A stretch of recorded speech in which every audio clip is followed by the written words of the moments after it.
Morning everyone, welcome to Pioneer Convent School. In this video we will study about adaptations in animals for food कि animals अपने आप को food के लिए कैसे adapt करते हैं. Animals can also be categorized. Animals को group किया जा सकता है on the basis of their eating habits. जो उनके खाने की habits हैं उसके base पर following 5 groups में हम animals को divide करते हैं. Okay, first group है हमारा herbivores और हर्बीवरस एनिमल्स. हर्बीवोर्स किसे कहते हैं? वो एनिमल्स जो ग्रास ईटिंग होते हैं, जो दूसरे एनिमल्स को किल नहीं करते, उनका फ्लैश नहीं खाते, जो सिर्फ प्लांट्स खाते हैं या प्लांट प्रोडक्ट्स खाते हैं, उन्हें कहते हैं herbivores. Cows, buffaloes, deer etcetera are herbivorous animals. ये आपने सेकेंड और थर्ड स्टैंडर्ड में भी स्टडी किया हुआ है, तो we will take it little faster. These animals eat only plants and plant products. ये सिर्फ plants और plant products खाते हैं. They have sharp front teeth. उनके जो front teeth होते हैं वो बहुत sharp होते हैं and उन्हें हम cutting teeth भी कहते हैं.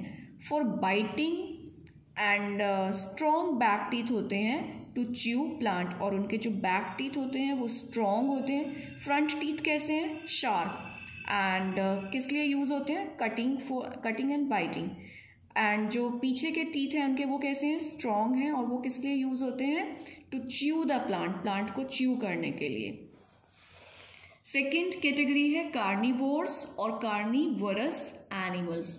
Lions and tigers are carnivorous animals. ये कार्निवरस होते हैं.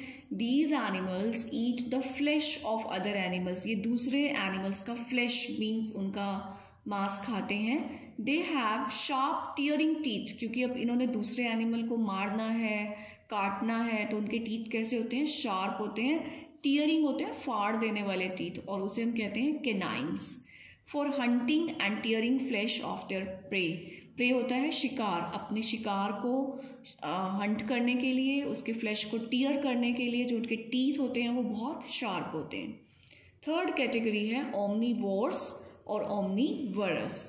ओमनीवोर्स होते हैं जो दोनों तरीके का प्रोडक्ट खाते हैं. वो दूसरे एनिमल्स को भी खाते हैं और वो प्लांट्स भी खाते हैं. Such animals are crows, bears and human beings. ये होते हैं omnivorous animals. These animals eat, ये दोनों खाते हैं, प्लांट्स भी and flesh of other animals भी. नेक्स्ट कैटेगरी है parasites. Some animals like lice and bed bugs live on the body of other animals. कुछ एनिमल्स ऐसे होते हैं जो दूसरे एनिमल्स की बॉडी पर ही रहते हैं. फॉर एग्जाम्पल लाइस आपके हेयर में हो जाती है ना कभी कभी लाइस. बेड बग्स होते हैं जो एक तरीके का कीड़ा होता है, बेड में डेवलप हो जाता है. And they suck the blood of their, जो जिस एनिमल पे वो रहते हैं उसी एनिमल का वो ब्लड सक करते रहते हैं.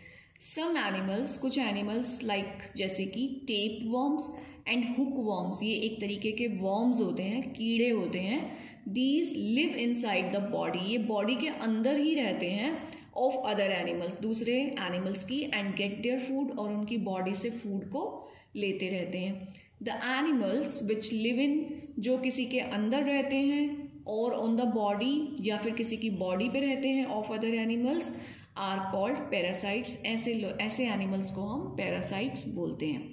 The animals from which parasites get their food are called host.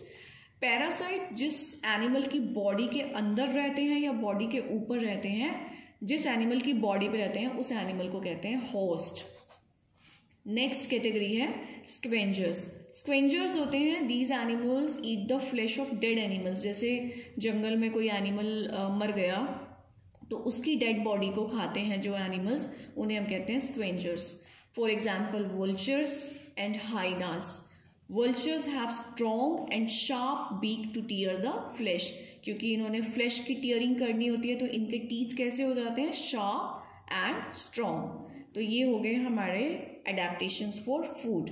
Last topic है हमारा एंडेंजर्ड एनिमल्स. एंडेंजर का मतलब डेंजर में होना. जो एनिमल्स डेंजर में हैं, खतरे में हैं, जो खत्म होने वाले हैं. Organisms can adapt, organisms adapt कर सकते हैं टू वेरियस कंडीशंस, बहुत सारी कंडीशंस को, but to a certain limit, लेकिन उनकी अडेप्ट करने की एक लिमिट होती है, और जब वो अडेप्टेशन नहीं कर पाते हैं तो वो धीरे धीरे फिनिश होने लग जाते हैं। जब तक अडेप्टेशन करते रहेंगे सर्वाइव करते रहेंगे। समटाइम्स, कभी कभी, द सराउंडिंग कंडीशंस, जो सराउंडिंग कंडीशंस होती हैं, जो वेदर होता है, दैट बिकम एक्सट्रीमली हार्श, वो इतना ज़्यादा हार्श हो जाता है फॉर एन एनिमल, एक एनिमल के लिए, टू सर्वाइव, कि वो सर्वाइव भी नहीं कर पाता।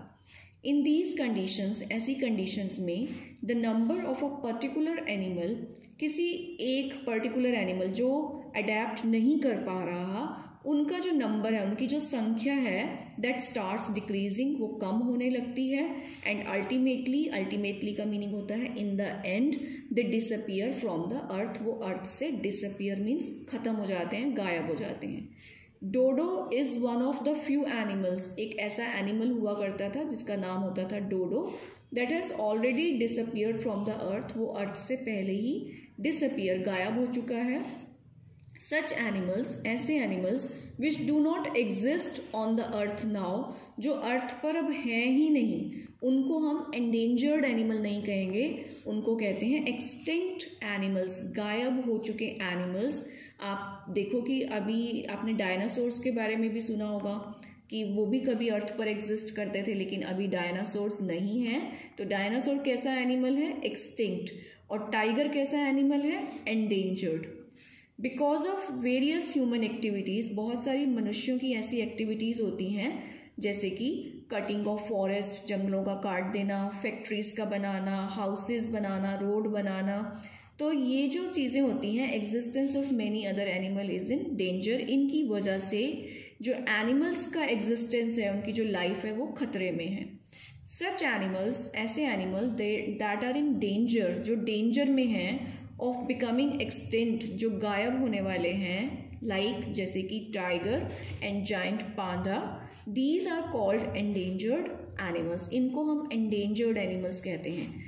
वी शुड टेक स्टेप्स, हमें कुछ स्टेप्स लेने चाहिए टू कंजर्व दीज स्पीशीज, इन जातियों को बचाने के लिए। अदरवाइज, नहीं तो they will also become extinct, वो भी एक्सटिंक्ट हो जाएंगे, फिनिश हो जाएंगे, गायब हो जाएंगे इन द कमिंग ईयर्स, आने वाले सालों में। तो ये हमने आज सारा चैप्टर फिनिश कर लिया। यहाँ पे आप इस चैप्टर को अच्छे से रीड कर लीजिए, फिर इसका ऑनलाइन क्लास में इसका एक्सरसाइज पार्ट कवर करेंगे and learn all the important words and important spellings, important points of this chapter. Then see you in the next video with the next topic. Have a good day.